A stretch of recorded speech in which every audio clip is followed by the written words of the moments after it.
Back at it again. Today I'm going to go ahead and pull the grill out of the 57. I've got to go ahead and remove it. Well, I don't have to remove it, but I'm going to go ahead and remove it so I can go ahead and have easy access to the mounting holes for the new radiator. Like I said yesterday, I had to go ahead and raise it up just a little bit to go ahead and clear the power steering lines. And as a result, I've got to go ahead and re-drill some holes in the aluminum, which is fine, not a big deal. Yeah, it's just a little bit time consuming because the bolts on this grill are fun to get to. Truth be told, I forget exactly how many bolts hold this grill in place, but there's all sorts of neat little hidden ones like those guys up in here, up in the corners, and down underneath. So, I'll be crawling underneath the truck and I'll get those all loose, and then I will have access to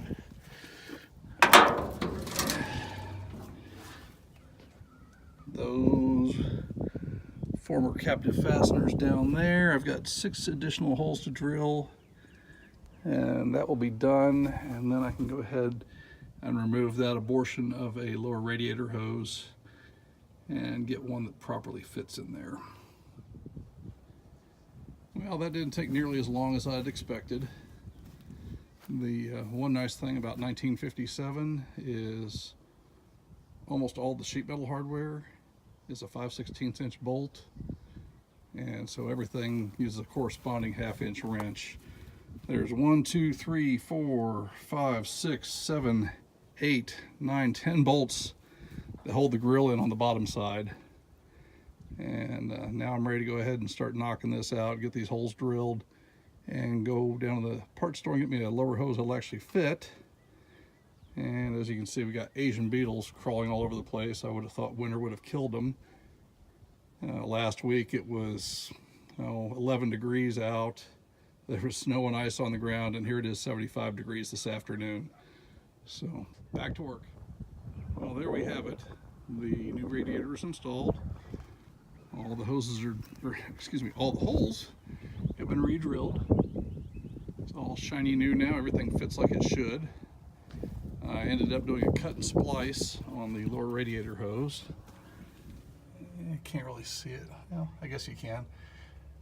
Basically, there's a 90 that comes off the water pump and goes down, into another 90 that goes diagonally forward to the lower radiator hose fitting on the shiny new radiator, and that should go ahead and fix my problem. And next thing is a shiny new electric fan. I'm going to see about getting the 95 Ford Taurus 3.8 V6 fan in there. That 2-speed fan flows a lot of air. I know the Jeep guys like it for slow crawling, and that should be more than enough to go ahead and keep this truck cool. Well, that's going to wrap things up for today. Got as much done as I possibly can within reason. The sun's probably going to be down in about an hour, and it's probably not going to be 75 degrees again for another week or so at least.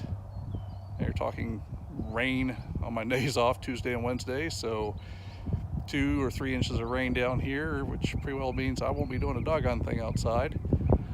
And things are going to have to go ahead and stay on hold until I get another nice day, or at least an afternoon where I'm not working. But thank goodness for the time change, because that means the sun goes down later, which means I can work later.